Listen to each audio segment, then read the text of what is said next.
Salut à tous et bienvenue dans Reco BD. Vous venez de l'entendre, une émission qui change de titre puisque j'ai décidé. La dernière fois, j'ai tellement kiffé vous parler de manga à cause du confinement, je me suis mis à lire plein de BD et à cause de l'invité, vous verrez plus tard, il vous expliquera peut-être pourquoi il me fait lire de la BD.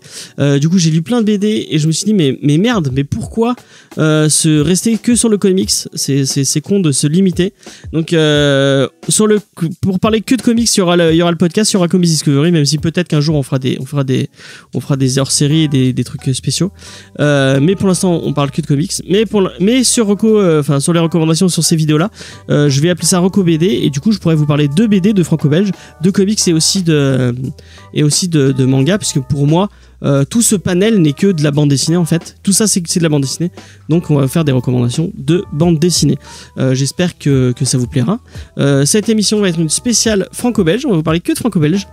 Et pour faire ça, j'ai un super invité que j'ai là dans mon petit téléphone. Donc si je regarde par là, c'est que je regarde l'invité. Je sais pas que je vous manque de respect. Donc je suis très très content d'avoir cet invité puisque c'est une des personnes qui m'a donné envie de faire ces vidéos, cette série de vidéos, et c'est Jules de la chaîne Jules et Nico. Et je sais vous aussi vous en avez marre, j'en parle en podcast et en vidéo. Salut Jules, est-ce que ça va bien? Eh ben salut, ça va très bien. Je suis très content de venir te voir dans ton émission et très content de participer à effectivement du franco-belge en plus, donc très bien. Ouais, et je crois que la deuxième BD n'a pas été conseillée par notre ami Jules, mais il y en a deux dans cette sélection de 3 BD qui ont été recommandées et dont tu as fait une émission aussi, je m'abuse, sur les séjours qui disparaissent et je spoil oui. Et La Guerre des Lulu. Oui, tout à fait. Et pour le coup, ces jours qui disparaissent, on en parlera, j'imagine, un peu plus, mais c'est vraiment le meilleur exemple, je trouve, qu'on pouvait trouver au fait que tout ça, c'est de la BD. Et il y a beaucoup d'influence, pour moi, en tout cas, dans ces jours qui disparaissent. C'est vrai. Je suis d'accord avec toi. Que ce soit des 3 formats dont on parle régulièrement, c'est-à-dire manga, BD et comics. Et non, mais carrément, je suis très content d'en parler. Et pour ceux qui ne connaîtraient pas Jules, c'était une personne qui, avec un de ses amis, il s'est découvert une passion pour la bande dessinée et pour parler dans des voitures derrière des églises. Et du coup, il s'enregistre en train de parler de bande dessinée avec son pote et c'est passionnant. Donc, je vous conseille encore une fois cette chaîne. Vous l'avez dans la description ou vous l'avez en lien. Je sais pas comment je vais faire. Mais en tout cas, vous allez vite vous abonner à cette chaîne qui est vraiment très très bien. Voilà, je pense que j'ai un peu tout dit. Est-ce que merci beaucoup, c'est très gentil, vraiment. Est-ce que t'as un truc à ajouter sur ta chaîne, non? Ah non, là en l'occurrence par rapport à ce que tu viens de dire, nous ça nous fait toujours bizarre parce que avant qu'on se connaisse et qu'on joue dans la Warzone et qu'on échange et qu'on parle de BD, de comics, c'est ce qu'on a fait quand même avant la Warzone, faut dire ce qui est. Mais là depuis le confinement, on est d'accord qu'on s'enterre dedans un petit peu quand même. Ouais, un peu, ouais. Ouais. Et du coup, c'est vrai que nous ça nous a fait bizarre parce qu'on écoutait Comics Discovery et du coup maintenant on y participe et de temps en temps, et c'est vrai que c'est génial quoi. Nous ça nous fait super plaisir. Et par rapport à la chaîne, non, c'est exactement ce que t'as dit. C'est au départ 2 mecs qui tournent donc les rencontres du deuxième type derrière une église. Et puis voilà, il y a eu d'autres formats derrière, mais l'essentiel c'est vraiment ça, t'as raison. Et on a hâte que vous retournez derrière votre église faire des trucs salaces. Et nous aussi on a vraiment hâte parce que alors c'est vrai que c'est cool et d'ailleurs on en profite avec le confinement pour pouvoir inviter des gens puisque par définition derrière l'église on peut pas inviter grand monde alors que là effectivement de par les technologies d'internet il y a moyen d'inviter des gens et tu en as fait partie et voilà, et donc ça pour le coup c'est quelque chose qui a été cool, mais c'est vrai qu'on a vraiment il y a quand même un truc de se retrouver en réel quoi et de débattre férocement pour certains titres, même si on arrive aussi à débattre férocement et on sait quelque chose de certains titres à distance, mais c'est vrai que c'est toujours un plaisir d'être en direct quoi. Ouais, et puis c'est vrai que ça aurait été compliqué de se voir en vrai puisque votre quartier est lointain. Voilà. Complètement, tout à fait. Bon, on va passer à la première BD tout de suite.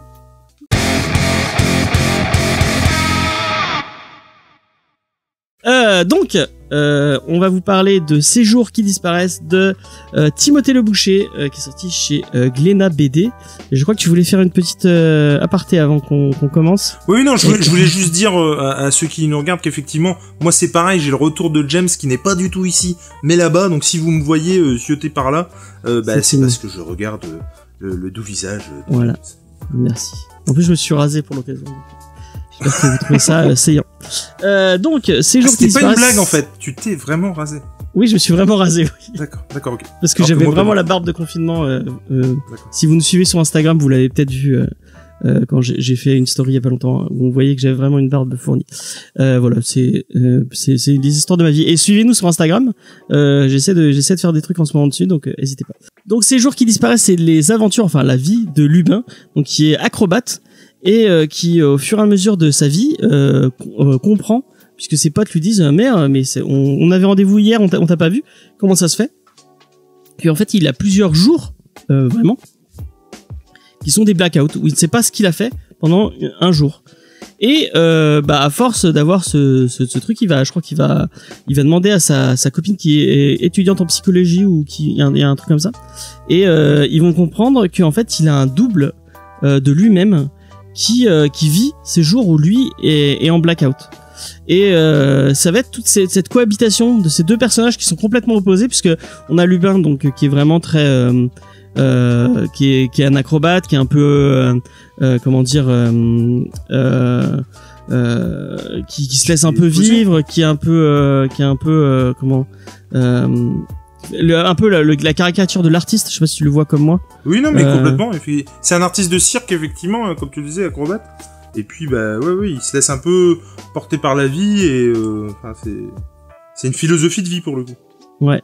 Et son double, qui lui par contre est très psychorigide, qui nettoie, qui est vraiment très maniaque, et qui lui a fait des études au début, il fait des études de je crois qu'il fait de l'informatique, et il va monter cette espèce de vie autour de l'informatique et de son métier d'informaticien. C'est cette de compétition va se passer bien au début. Après il va y avoir des petites frictions et je sais pas si c'est un spoil ou pas.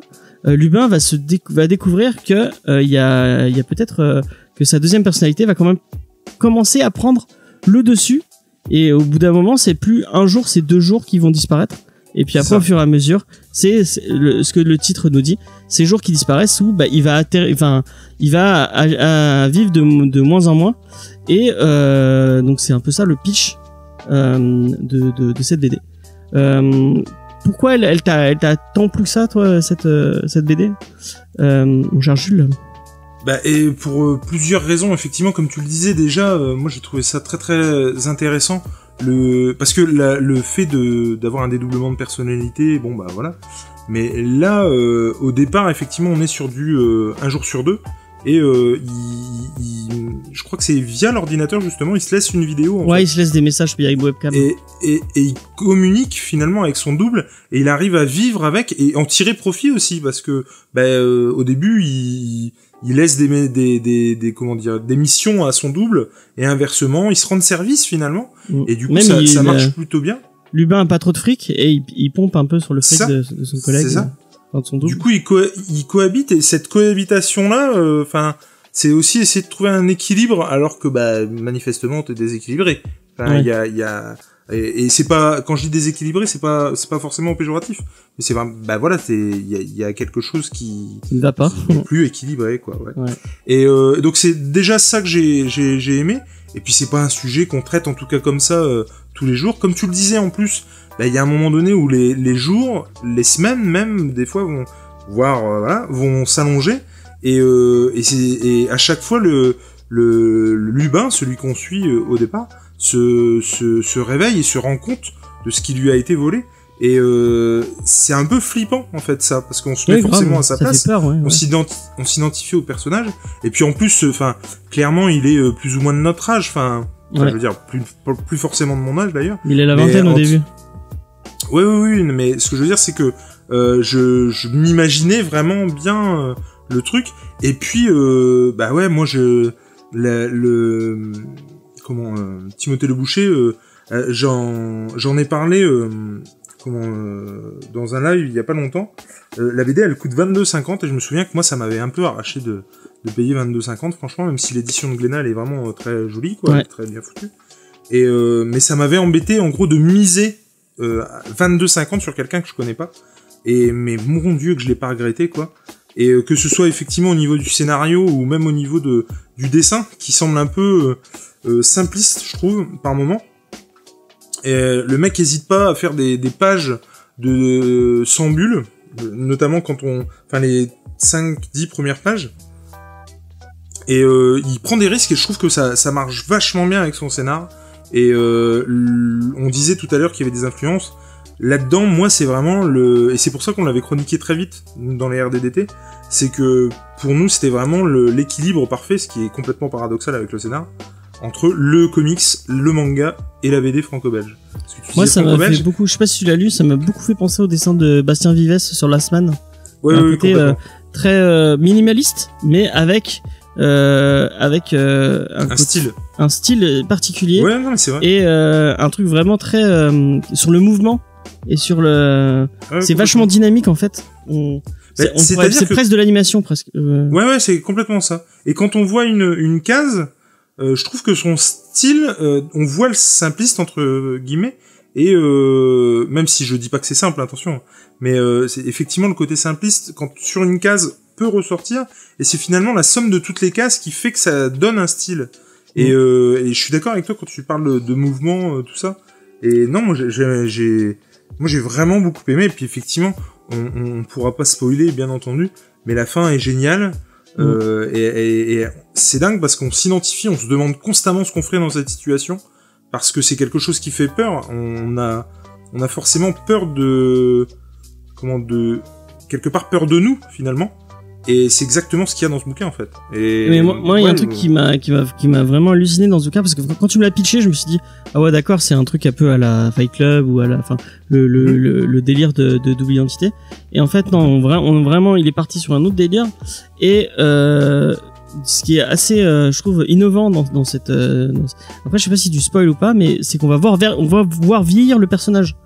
Et oui, ça j'ai trouvé vraiment que c'était un parti pris qui était intelligent, parce que oui, puis ces jours qui disparaissent, on va les voir s'effiler au fur des pages. Et vraiment plus on va avancer dans le bouquin, plus il y aura moins en moins de jours. Et vraiment moi j'ai aimé, j'ai eu l'impression de vivre la vie de Lubin quoi, vraiment complètement. Le fait de le suivre effectivement sur toute sa longévité finalement, ouais. On le suit vraiment, et ce qui est dingue parce que dans la mesure où on est à la place de Lubin, on a aussi les ellipses que lui a. Donc les jours qui disparaissent, ils disparaissent aussi pour nous, on les a pas quoi. Ouais. Et non, moi j'ai trouvé ça, et en plus très très très très fort. Enfin moi je me souviens effectivement, sans parler de la révélation, sans trop en dire de la fin, je me souviens à la fin, justement, on parle de vieillesse, donc forcément, il y a enfant, tout ça, et moi ça m'avait vraiment attrapé aussi, quoi, parce que c'est pareil, on parle de double identité, chaque identité, et je pense pas que ce soit du spoil de le dire, mais Lubin et l'autre, son double, je me souviens plus comment il s'appelle, vont s'intéresser à des femmes différentes, donc potentiellement des familles différentes, et ses compagnes en ont conscience, pardon, et doivent gérer aussi avec ça. Parce qu'on s'aperçoit, au début, tout le monde soit croit qu'il le fait exprès, soit croit qu'il rigole ou que ça va passer, et puis tout le monde se rend compte que ça passe pas, quoi. Ouais, qu'il y a vraiment. Et ouais, non, moi, pour toutes ces raisons, j'ai vraiment adoré. Et je l'avais vu 2 fois, donc la première fois, je l'ai pris, quand je dis que c'est un pari, c'était vraiment ça, quoi. Je suis allé au salon du livre avec ma sœur à Paris, et j'ai pris le bouquin, vraiment, le gars était là, et il m'a demandé ce qu'il pouvait me faire comme dessin, il m'a fait un dessin, et je lui ai dit, écoutez, je l'ai pas lu, quoi, enfin, donc, moi, j'ai du mal à mentir, hein. Ah, mais c'est une crème. Non, mais c'est plus que sympa. c'est déjà, enfin, c'est pareil, ça c'est pas, je le dis sans aucune, mais c'est vrai que, bah, il faisait tout gamin, quoi. Ouais. Bah, tu vois, je sais plus quel âge il a, mais je pense que, bah, il a la vingtaine de toute façon, hein. Et enfin, il était tout gamin, quoi. Et du coup, alors que je te dis ça, il y a pas si longtemps que ça, hein, il y a 2-3 ans. Et et c'était, ouais, c'était vraiment, la rencontre était vraiment cool. Il était vraiment sympa. C'était des copains qui en avaient parlé sur Facebook, en fait, puisque je lui ai demandé, en fait, de me faire un petit dessin sur le bandeau, puisqu'il y avait un bandeau, et du coup, je l'ai envoyé à mes potes, en fait. Et pour les remercier. Et du coup, ouais, c'était un gros pari, et je l'ai revu après au festival de la BD, et là, c'était génial, parce que du coup, j'ai pu lui dire que je l'avais lu et que c'était vachement bien, et du coup, on en a parlé, et il me disait qu'il y avait une adaptation ciné de prévue. Oh, c'est cool. Mais alors, attends, parce que j'espère ne pas dire de bêtises, mais quand on en a parlé, il m'a dit... Je me demande si c'était pas... Attends. Il m'a dit... C'est comme s'il me disait... C'est la bande à Fifi qui est sur le coup, tu vois. Ah non. Oh mon Dieu. Et ce que je veux dire, c'est que c'est... Alors, la bande à Fifi, j'ai rien contre eux. Moi, il me faut plutôt rire dans l'ensemble. Ah non, mais attends. Non, mais quand ils étaient sur Canal, moi, j'aimais bien. Ah oui. Babysitting, tout ça, très bof. Par contre, j'ai adoré le dernier Nicky Larson. Ouais. Moi, j'ai vraiment surkiffé Nicky Larson. Et du coup, et je suis sûr que c'est pas eux, hein. Mais c'est comme si, je veux dire, aux antipodes du scénar, en fait. Ah, d'accord. Et ouais. quand il m'a dit ça, je me suis dit, mais waouh. Et lui aussi, tu vois, il savait pas trop, et j'ai vu un peu plus tard que, bah, c'était signé. Donc, je suis persuadé que ça va. Une série comme ça pourrait être cool aussi, quoi. Mais okay. en tout cas, ouais, c'est vrai qu'en série, ce serait bien, ouais. Une série, ce serait bien, il y a de quoi faire. Vraiment. En tout cas, ouais. Et il y a une raison enfin, il va y avoir une raison.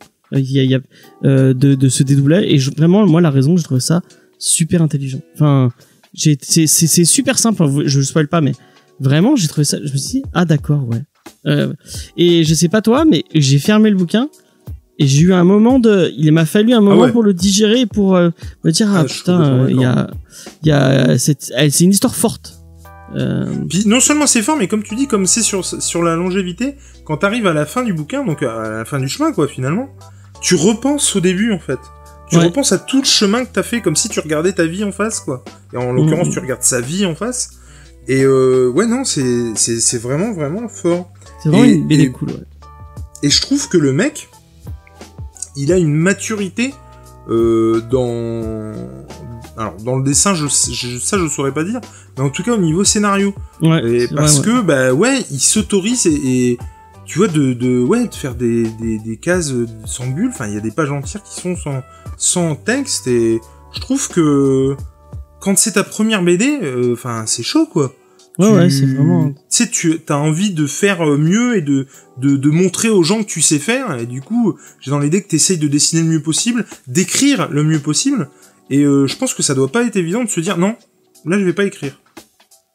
Et enfin, bref, voilà. Mais ouais, non, il gère bien son art séquentiel. Ouais. Vraiment, c'est une BD qu'on vous conseille fortement. Et en plus, tu voulais peut-être dire un petit mot, parce que t'as lu une deuxième de ces BD qui est... tout simplement, on va pousser les gens à aller dans la description, vous aurez la vidéo. Donc vous avez fait un autre BD, je sais plus comment elle s'appelle. Le Patient. Le Patient. Ils ont fait une vidéo sur cette autre BD qui a l'air très très bien aussi. Et bah la vidéo est dans la description, allez la voir. Est-ce que t'as un dernier mot à dire sur ces jours qui disparaissent? À part que si vous n'en avez jamais entendu parler, ce qui est peut-être le cas, mais moi je serais vraiment super étonné, parce que le gars a remporté de multiples prix, salué par tout le monde, et aussi bien genre il a eu le prix de la BD, voilà, et je me demande s'il a pas eu un prix à Angoulême d'ailleurs, et il a eu tu vois, le prix des lycéens. Ah d'accord. Donc, tu vois, tout le monde vraiment s'accorde à dire que c'est génial, quoi. Et donc si vous n'en avez jamais entendu parler, foncez. Et si vous hésitez, parce que justement tout le monde en parle, et ça peut arriver aussi quand tout le monde dit que c'est génial. Moi, il y a des fois, j'y vais un peu reculons, j'attends que la hype passe, tout ça. Et ben j'ai envie de dire, c'est le moment, et assurément, ça vous fera quelque chose. Même si j'annule cette phrase, puisque quelqu'un m'a dit assurément ça te fera quelque chose, ça ne m'a rien fait pour un autre titre. Donc et ça va très bien. C'est une très belle transition avec la deuxième BD dont on va vous parler, puisque il y a eu un gros buzz sur cette BD. Du coup, on va passer à la deuxième reco et lisez Ces jours qui disparaissent parce que c'est vraiment très bien. Ouais. Zai, zai, zai, zai. Zai, zai, zai, zai. Zai, zai, zai, zai. Zai, zai, zai, zai. Donc on va passer à la deuxième reco, c'est Zai Zai Zai Zai de Fab Caro, et je tiens à remercier très grandement César du podcast Hommage Collatéral et On n'est pas trop vieux pour. À chaque fois je dis pourquoi Buffy c'est génial. C'est pas pourquoi Buffy c'est génial, c'est On n'est pas trop vieux pour ces conneries, puisqu'il avait recommandé cette BD dans le podcast qu'on a fait ensemble, le Geek en série sur Battlestar Galactica. Et il avait très bien recommandé, et en plus on avait reçu dans un Comics Discovery, j'ai oublié son nom, je suis désolé, je vous l'afficherai là, on avait reçu un auteur de bande dessinée qui bosse dans une association à Montpellier, qui fait une espèce d'atelier d'artistes et en même temps d'éditeur avec 6 pieds sous terre. Et 6 pieds sous terre, en fait, c'est l'éditeur qui a fait Zai Zai Zai Zai. Zai Zai Zai Zai, comme je disais tout à l'heure, il y a beaucoup de hype dessus, puisque ça fait un gros carton.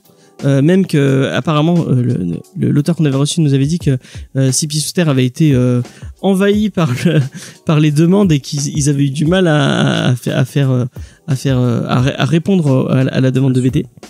Et on va essayer de vous parler de cette bande dessinée. Le pitch va être compliqué, je vais pitcher. Du coup, c'est un auteur de bande dessinée, enfin, on l'apprendra après, mais c'est un auteur de bande dessinée qui va se retrouver dans un supermarché. Il arrive à la caisse et la caissière lui demande « Est-ce que vous avez votre carte de fidélité ?» Et là, il tape dans ses poches de pantalon et fait « Merde, je l'ai oublié dans mon autre pantalon. » Et là, la caissière appelle la sécurité. Le monsieur de la sécurité approche et il commence à dire « Oui, il y a un problème et tout. » Il fait « Oui, mais j'ai pas ma carte je n'ai pas la carte du magasin. » Et il fait oh, ok, bon, on voit qu'il fait mine de le prendre pour l'amener derrière. Et l'auteur de la bande dessinée, j'oublie son nom, on dit son nom, je sais plus. Je crois que c'est Fabrice. Je crois que c'est Fabrice, ouais. Et Fabrice prend un poireau et commence à menacer l'agent de sécurité avec un poireau. Et l'agent de sécurité lui fait calmez-vous, sinon je fais une roulade arrière.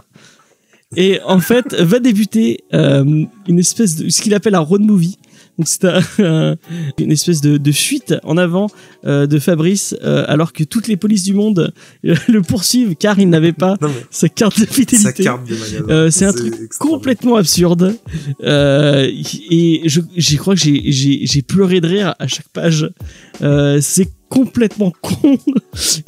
Ah ouais, non, mais ça c'est clair. Et vraiment, j'ai trouvé ça super drôle. Je crois que j'ai jamais autant ri en lisant une BD de ma vie. Je sais pas si tu vas être d'accord avec moi, Jules. Bah, en fait, le truc c'est que, alors, pour ma part, effectivement, j'ai rigolé aussi. Il y a des trucs qui marchaient sur moi, d'autres moins. Mais dans l'ensemble, c'était quand même vraiment cool. Et en fait, effectivement, ce que tu viens de dire, ça, c'est le fil rouge. Et il y a d'autres trucs qui se greffent dessus, quoi. Plus ou moins, voilà. Mais par contre, effectivement, c'est toujours dans l'absurde. Et ce qu'il y a de génial, par contre, c'est que il arrive à faire un truc que moi j'adore.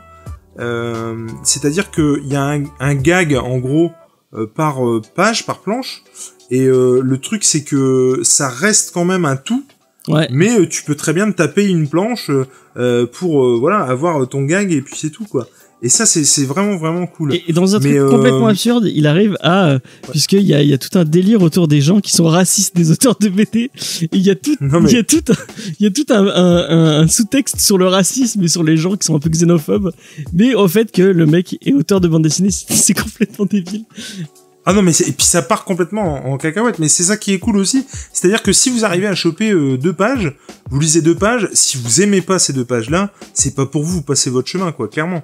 Mais par contre, si vous accrochez à ces 2 pages-là, et quelle qu'elle soit, enfin, je veux dire, que la blague soit bonne ou pas, j'ai envie de dire, si vous accrochez à cet humour-là, bah, vous allez vous régaler effectivement toute la BD, quoi. Mais il y a un gag en début aussi qui m'a fait hurler de rire, c'est donc du coup le mec est en fuite et il y a le JT de télévision, et donc il y a un mec, l'animateur du JT qui est en train de parler et qui dit oui alors le monsieur s'est enfui, toutes les polices sont à sa recherche et tout, et là il y a sa femme qui débarque, qui dit bon on voudrait manger, tu t'en as pour longtemps encore? Il fait bah encore 45 minutes, et elle lui fait mais putain c'est chiant, à 20h tous les jours c'est la même chose et tout. Alors que non, je crois que le gag qui m'a fait le plus rire à moi, c'est le moment où les flics débarquent. Oui, et ils gueulent, et puis à l'intérieur la personne dit ouais ça doit être des gens d'Hippocagne qui gueulent, c'est normal, on est jeudi soir machin. Il ouvre sa fenêtre, il dit vous êtes d'Hippocagne? Et le flic il lui répond arrêtez d'employer des mots qui n'existent pas. Et puis arrêtez, vous êtes cerné. Je dis, c'est et quand ils lui disent c'est bon, rendez-vous, vous n'aurez pas de sentence, vous serez juste un karaoké, 20 minutes de karaoké. Et là il lui fait oui non mais si je peux tomber sur telle chanson, c'est quelle chanson? C'est Mon fils ma bataille. Mais elle est hyper dure celle-là. Et l'autre il dit mais non elle est pas dure. Je me présente, je m'appelle Henri. Et l'autre il dit je suis un chanteur ça. Et t'as son collègue qui lui dit oui, je suis un chanteur. C'est le chanteur. Ouais, bah oui, c'est le chanteur. Mais cette BD. Et en plus, elle est hyper dure. Vous chantez faux. Et t'as le collègue qui fait ouais, c'est vrai, vous chantez faux. Et c'est vraiment cool, quoi. Enfin, c'est que des trucs débiles comme ça. Il y a bon, on vous raconte un peu quelques gags, mais c'est pour vous donner envie. Hein. Oui, non, mais parce que franchement, à part vous dire, c'est super drôle, lisez-le. Ça va être compliqué de. Donc, il y a un gars qui me fait hurler de rire. Je sais pas si tu te souviens. Il y a un moment, il dit, il est en fuite et il dit, merde, putain, où c'est qu'il va falloir que j'aille? Bon, je vais aller à Clermont-Ferrand parce que ils ont pas la civilisation là-bas, et je vais pouvoir. Ah oui. C'est totalement gratuit. Et donc. Mais il y a. Oui, vas-y. Et moi, c'est là où des fois il me perdait un peu. C'est quand c'était complètement gratuit. Mais genre, tu vois, on disait tout à l'heure qu'effectivement il y avait des des à côté où vraiment il y avait pas de lien avec l'histoire, quoi. Et où là, pour le coup, c'était mais complètement gratos. Et tu dis mais quoi? Qu'est-ce qui vient de... mais c'est rigolo aussi justement parce que c'est à côté. Ouais. Et donc du coup il va à Clermont-Ferrand et il va sur le marché et il croise une meuf avec qui il était au collège, et là il lui dit mais tu te souviens pas de moi? Et là en fait vous avez une planche où toute la planche est juste lui qui lui parle et qui lui donne 40 millions d'anecdotes, mais complètement creepy, où il lui dit qu'il la regardait à la récré et qui se disait ah oui elle ne me regarde pas, mais elle ne me regarde pas parce que si elle dit qu'elle me regarde, ça va montrer à tout le monde qu'elle m'aime, et en fait elle m'aime mais donc elle me regarde pas et tout, et donc enfin c'est super bizarre de dire ça à quelqu'un que tu viens de croiser, et la meuf elle fait ah d'accord, tu vas aller boire un coup? Oui d'accord, allez c'est parti, elle l'invite chez elle. Et c'est complètement hors de propos et c'est super drôle. Enfin bref. Mais alors après, effectivement, par contre, les dessins. Ouais, les dessins sont un peu. Mais encore une fois, le dessin, ça, c'est exactement le style de dessin, je trouve, et que tu pourrais retrouver dans un canard, dans un journal. Tu vois, avec une planche sur le journal. Et puis, mais alors, j'ai une question. Ouais, vas-y. J'ai écouté, genre, il y a 3 jours, le Comics Discovery où tu as reçu cette personne, en fait. Ouais. La personne qui fait partie de l'atelier. C'est pas lui qui dessine. Non, c'est pas lui qui dessine. C'est pas lui qui dessine, d'accord. Ok. Non, mais je voulais juste savoir ça parce qu'effectivement, je me souviens, du coup, que dans le Comics Discovery, lui disait qu'il avait commencé avec le dessin de presse. Le journal. Le dessin de presse, et du coup, je me disais peut-être que ça aurait pu, parce non, que c'est pas lui, non. Vraiment, je vois vraiment ça sur la 4e de coup d'un journal. Ouais, ça pourrait le faire. Tu vois, t'as une planche, un gag par jour, enfin, mais ouais. Et le dessin, pour le coup, il suffit, t'as pas besoin de plus. Ouais.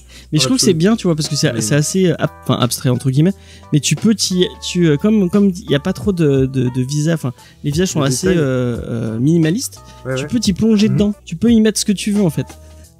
Et c'est, enfin, moi ça m'a fait pleurer de rire. Enfin, il y a vraiment. Et moi je me dis que si les dessins étaient hyper fouillés, hyper détaillés, hyper, tu vois, léchés, machin, ben ça perderait peut-être justement ce propos-là, parce que du coup là il y a vraiment du truc vite pour faire marrer, pour faire le gang. Et ouais, non, ça marche vachement bien. Et je crois de mémoire que ça fait genre 75 pages et que ça coûte 13 balles. Ça se lit super vite. Ouais, alors oui, mais ça coûte entre guillemets que 13 balles. Et du coup, tu vois, me le refaire genre dans un an, vite fait, bien fait. Et j'ai vu qu'en plus, à la fin, l'auteur avait une flopée de titres, en fait. Ouais, il est vachement productif, Fab Caro. Il a fait plein. Est-ce que c'est toujours bah, je sais pas, c'est la seule truc que j'ai lu de lui. Mais je crois que c'est, j'espère parce que j'ai vraiment envie de relire des trucs comme ça. Moi aussi, franchement, ouais. Franchement, ouais. Il y a un autre truc aussi. Vraiment... Il y a un moment où il se fait prendre en autostop par une famille, et donc il y a toute la famille qui chante, et, et du coup, le mec pile, il se retourne vers l'auteur, il fait excusez-moi, vous pouvez chanter en même temps que nous, ça nous gâche la journée. Vous pourrissez l'ambiance là. Mais ouais, non, franchement, c'était vraiment. C'est vraiment trop. C'est con. Et c'est absurde, et ben après si vous aimez pas l'humour absurde, moi je pense à des trucs comme les Monty Python ou ce genre de trucs, vous allez peut-être pas rentrer dedans, mais vraiment moi ça me fait hurler de rire. J'essaie de trouver, ouais, bah peut-être Eric et Ramsey en France, ouais. Et encore, mais mais j'essaie de trouver quelqu'un d'aussi absurde. Le chien, tu vois, par exemple. Le gag avec le chien de chasse, là. Avec le chien de chasse? J'ai pas compris. Je me souviens. Maurice, ça fait 2 ans qu'il est empaillé, ton chien. Ah oui, c'était trop bien, ça. c'est gratuit, ça n'a rien de, tu vois. On vous laisse la découvrir, celle-là, elle est trop bien. Ouais, non, mais, et du coup, bon, mais non, moi j'ai bien aimé, et puis c'est vrai que par ces temps de confinement, puis bon, bah voilà, de peur un peu par rapport au virus, tout ça, ça fait vraiment du bien de s'aérer la tête et de lire un truc pas compliqué, en même temps assez fin par l'absurde, justement. Et ouais, c'était vraiment sympa, quoi. Ouais. À part vous raconter toute l'histoire, je pense que et en plus ça va vous spoiler, donc c'est con. Mais c'est non mais vas-y. Ça empêchera pas de se marrer. Je pense. Ouais. Le fait de raconter les vannes, je pense que ça empêchera. Oui, parce je pense que raconter comme ça c'est moins drôle. On se fait pas dans le truc. Il y a derrière, qui fait non, moi je lirai pas ça, ça a l'air trop nul. Ah ouais, elle l'a pas lu, Faye? Non, elle a pas lu, mais je pense que ça lui plaira pas. C'est trop. D'accord. C'est trop perché pour elle. Mais tu l'as pas lu, Dixie. Elle dit ce que tu racontes c'est pas drôle, hein. Ça lui plaira pas. Mais encore une fois, effectivement, je crois que même qu'il y en a une en 4e de couve.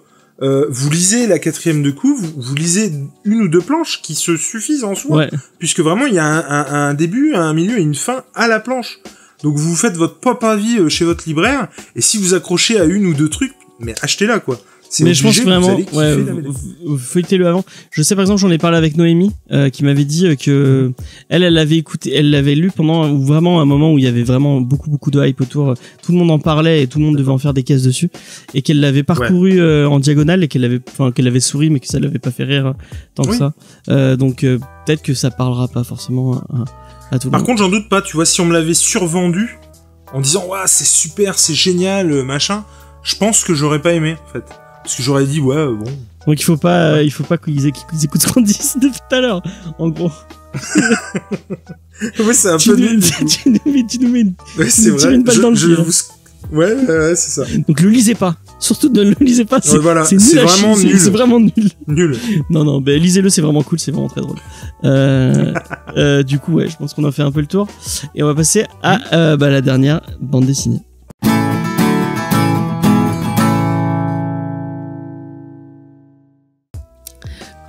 Donc on a continué à parler de Fab Caro, de Zai pendant un truc, mais je couperai, donc vous aurez pas tout le moment où on dit à quel point c'est trop bien.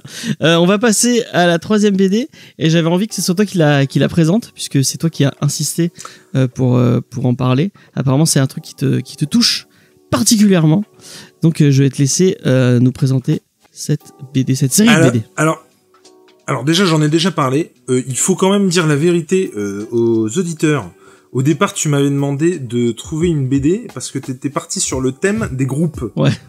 Non, mais il faut dire ce qui est. Oui, c'est vrai. Et du coup, moi, le premier groupe qui m'est arrivé en tête quand tu m'as demandé ça, c'est La Guerre des Lulus, en fait, de Régis Sautière et de Hardock, qui sont des auteurs et dessinateurs amiénois, donc de là où je suis. Et c'est d'autant plus pour ça que ça me tenait à cœur d'en parler. Et puis surtout aussi parce que j'ai kiffé cette série. J'ai vraiment accroché de dingue. C'est un pote à moi qui m'en a parlé, qui est fada de BD aussi, qui est plus vieux que moi. Hein, et je crois qu'il a 45 piges, si je dis pas de conneries, peut-être. C'est pas grave, j'espère pas trop le vieillir, mais ouais, non, mais j'espère. Non, mais du coup, je me pose la question en fait. Dès là, tu vois, je me pose la question. Et du coup, bref, le mec m'avait conseillé La Guerre des Lulus, ouais. Et donc il m'a prêté tous ces tomes et je les ai rachetés après la totalité. J'ai vraiment adoré cette série. Le pitch, du coup, je m'y colle. Ouais, vas-y. Donc désolé, on a une petite coupure à cause de la technique. Peut-être que je vous le mettrai dans les bêtisiers si vous voulez. Donc tu disais, présente-nous La Guerre des Lulus, pitch-nous La Guerre des Lulus. Oui, d'accord, voilà, c'est ça, j'en étais au pitch. Alors donc La Guerre des Lulus, ça se passe au tout début de la guerre 14-18, et moi c'est aussi pour ça que ça me hypait, non pas que j'aime la guerre, et en particulier la guerre 14-18, mais c'est vrai que c'est une guerre qu'on connaît mal, je trouve. Non, on la connaît moins que... On la connaît moins, ouais, effectivement, que la guerre 39-45, et du coup j'étais hypé par ça en fait, et disons que la résistance française est beaucoup plus séduisante que pour la Deuxième Guerre mondiale, et beaucoup plus vendeur, j'imagine, que ce qui se passe durant la première. Mais il y a pas eu de résistance vraiment pendant la... Oui, non, mais voilà, c'est pour ça que oui, tout à fait.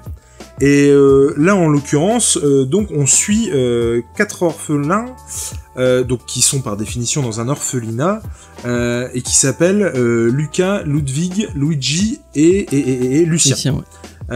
Lucien, c'est un peu le chef du groupe, c'est plus vieux, ouais. Et va se greffer, je crois, dès le premier tome, j'espère ne pas dire de bêtises, oui. Luce, donc une fille, et donc, comme vous l'avez compris, tous les prénoms commençant par Lu, c'est la guerre des Lulus.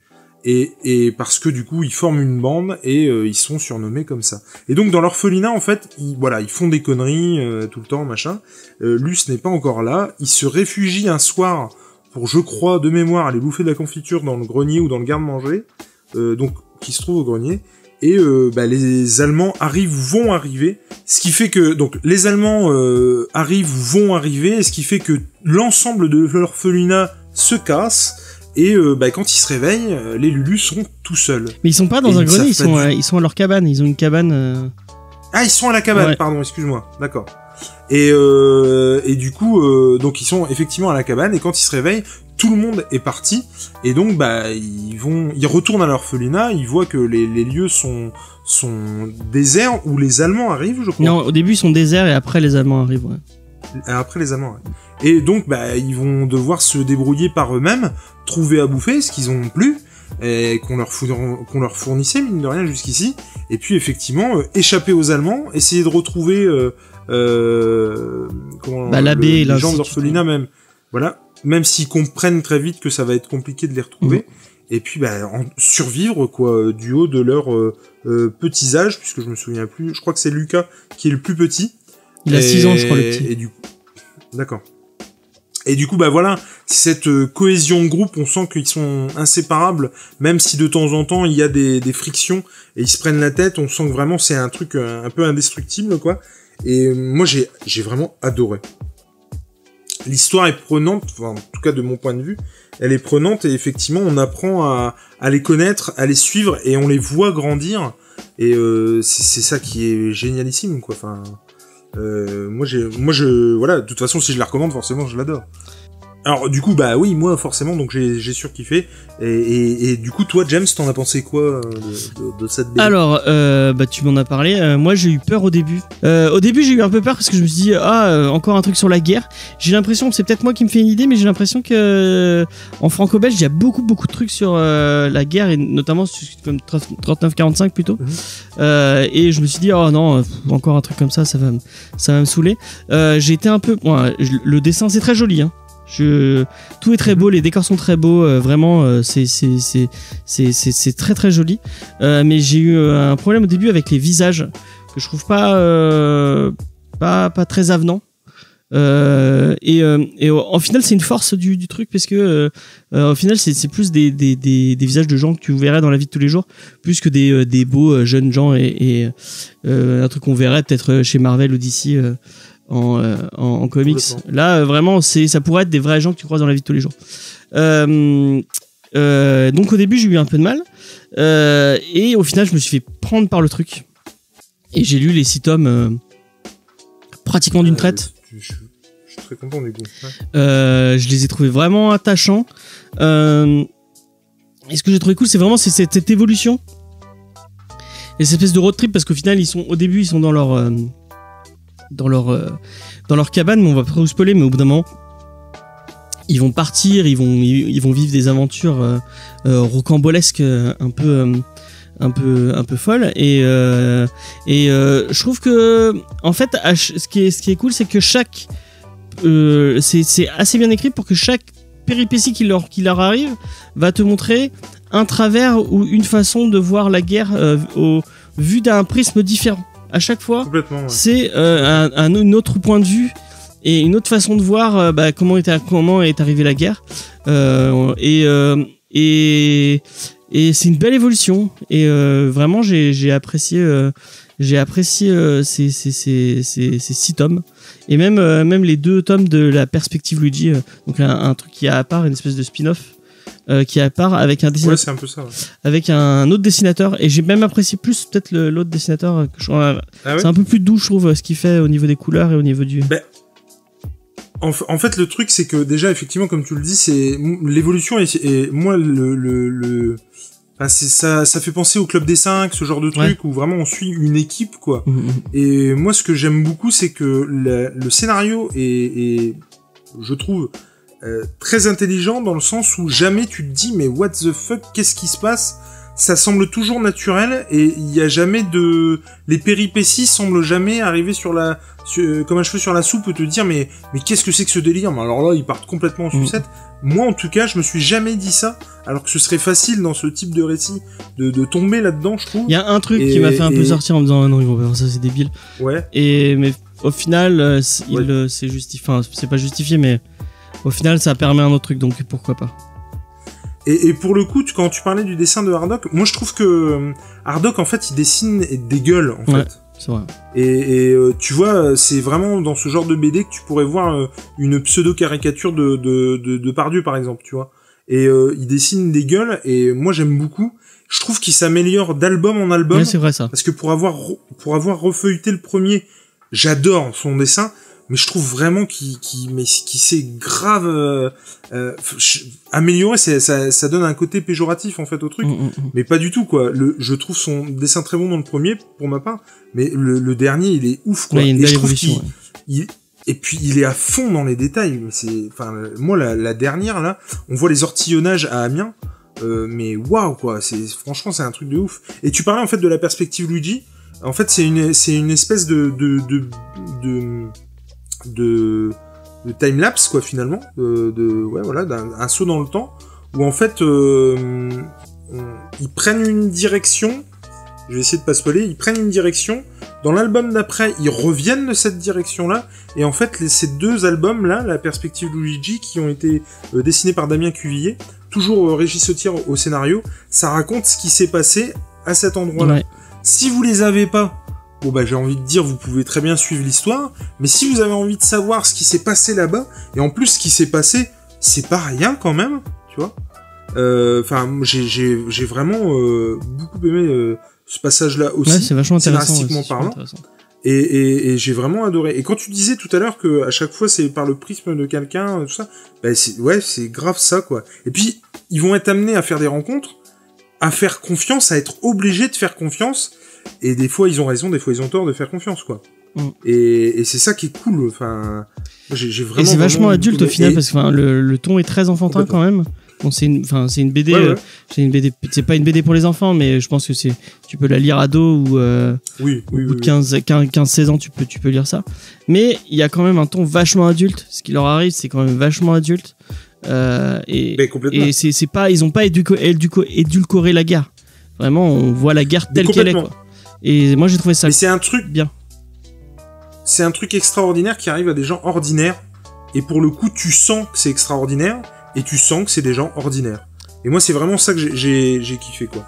Et je voulais te dire un dernier truc, oui, du fait qu'effectivement, là, on arrive, en fait, à chaque tome correspond une année, finalement. Ouais. Et donc, logiquement, moi, j'ai pensé qu'au bout de 4 tomes, le truc allait finir. Il y a eu la perspective Luigi qui se passe entre 2 situations, comme je vous le disais tout à l'heure, et donc il y a un tome 6, donc après la guerre. Et moi, je vous avoue que ce tome-là, je m'étais dit, ouais, c'est un peu trop. Là ouais. par contre, est-ce que c'est pas le tome de trop? Mais carrément pas. Je me suis fait avoir, mais pourtant j'y allais avec ce truc-là. J'ai lu le tome et je trouve qu'ils arrivent à rebondir de ouf.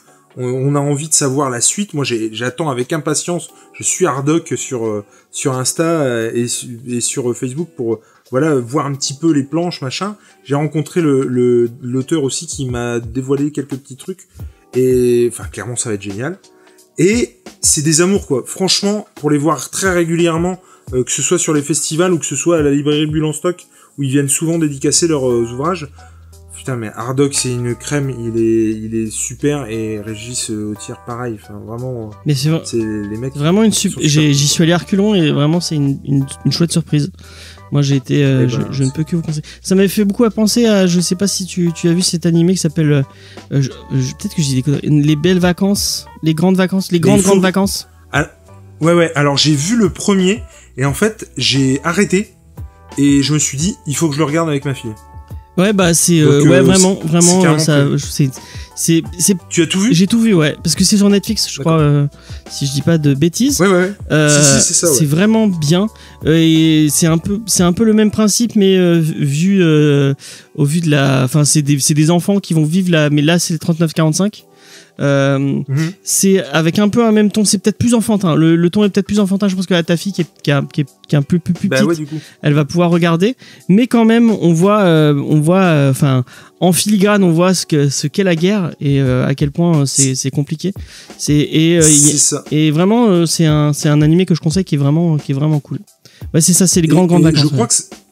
Je crois que c'est français en plus. Ouais, c'est français, ouais. Et en fait, quand moi j'ai vu le premier épisode, et donc je me suis dit ça, je me suis aussi dit, et c'est ce que tu dis pour la guerre des Lulu, qu'on édulcore, ouais.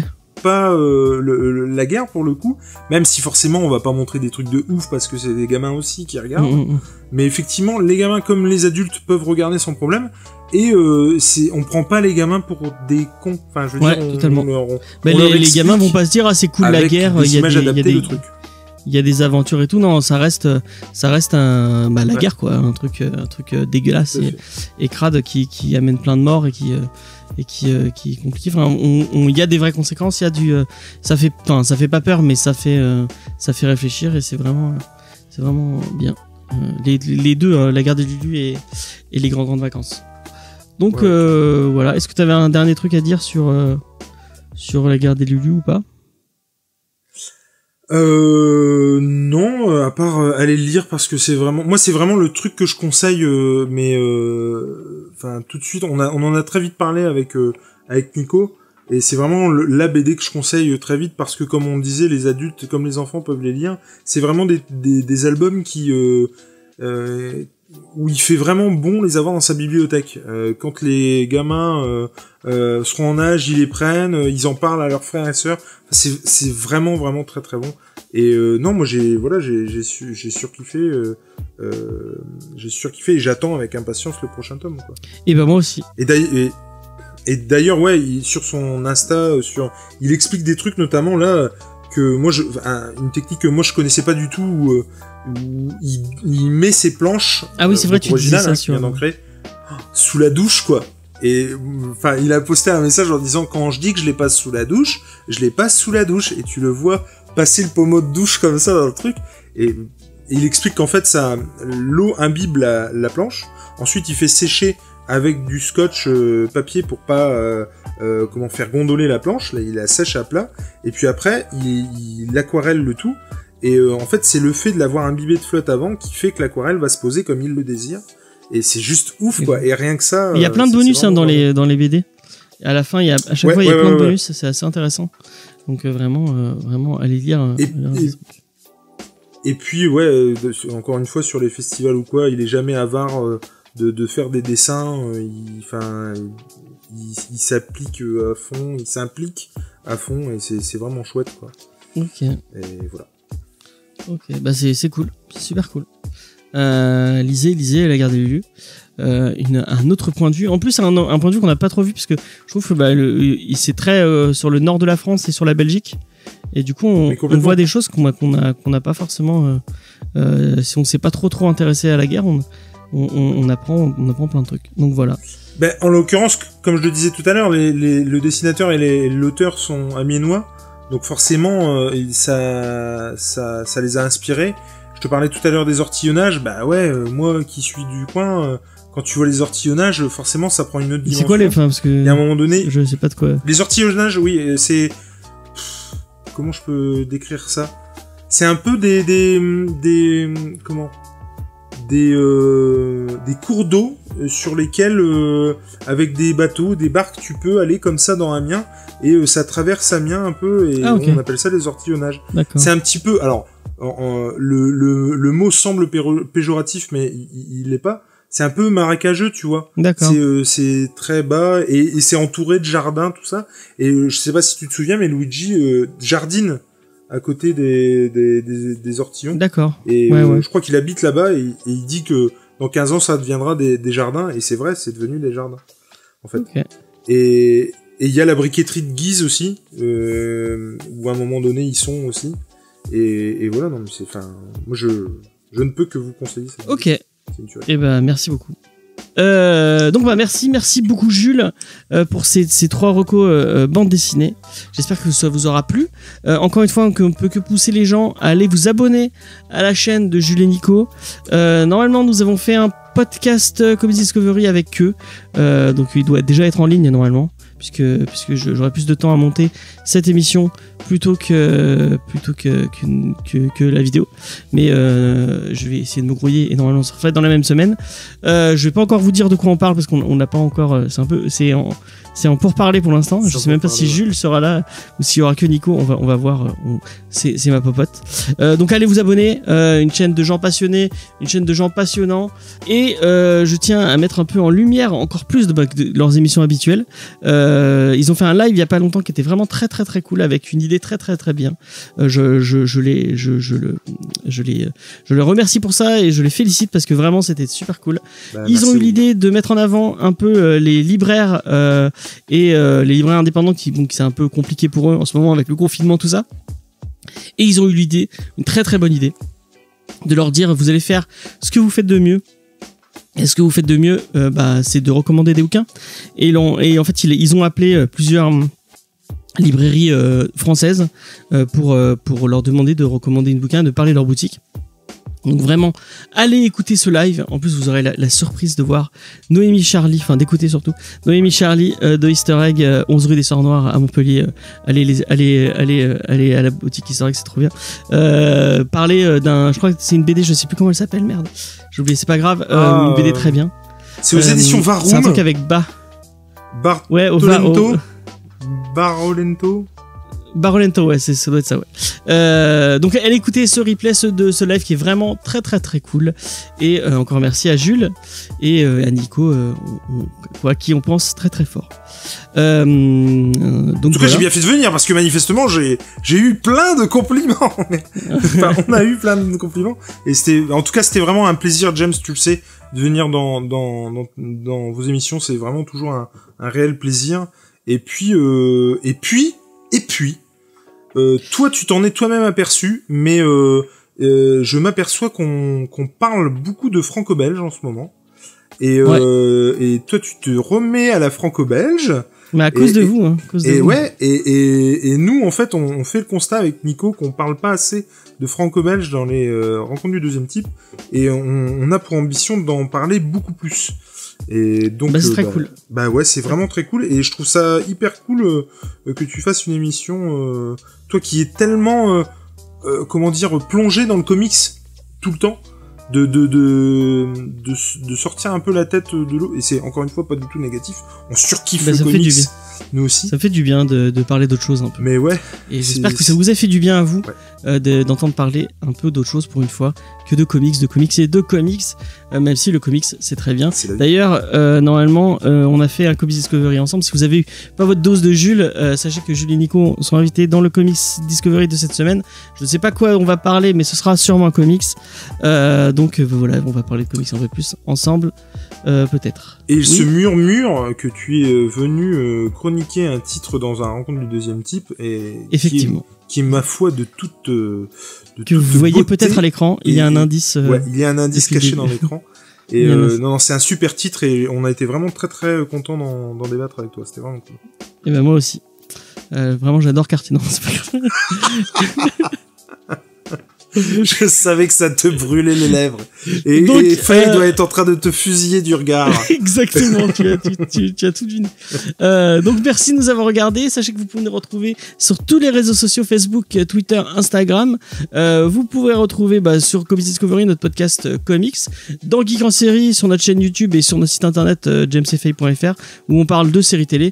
Le dernier en date c'est Psych, enfin Psych ou Psych, je ne sais plus comment on le prononce. Psych me dit ma réalisatrice derrière la caméra. Un super épisode. Bon, j'espère que vous avez du temps puisqu'il dure 4 heures. Donc 4 heures à vous parler de Psych. Est-ce que tu connais Psych ? Alors pas du tout, mais du coup je me demande si pendant 4 heures tu sais pas le dire en fait. Est-ce qu'à chaque fois, tu vois ? Si, parce qu'à chaque fois je le dis d'une façon différente pour énerver Yael. Mais non, je l'ai pas vu. J'ai pas vu cette série. Et regarde là, c'est une très chouette série. Cette série Psych ou Psych ou enfin, vous le dites comme vous voulez. Nous, on se retrouve dans 15 jours normalement si tout se passe bien pour un autre reco BD. Et voilà, je pense qu'on a un peu tout dit. Je vous laisse parce qu'il fait très chaud avec ces lumières et qu'on en a un peu marre de tourner. Allez, merci beaucoup. À la prochaine. Merci Jules. Mais merci à vous. Merci beaucoup. Allez, bye. Ciao, ciao.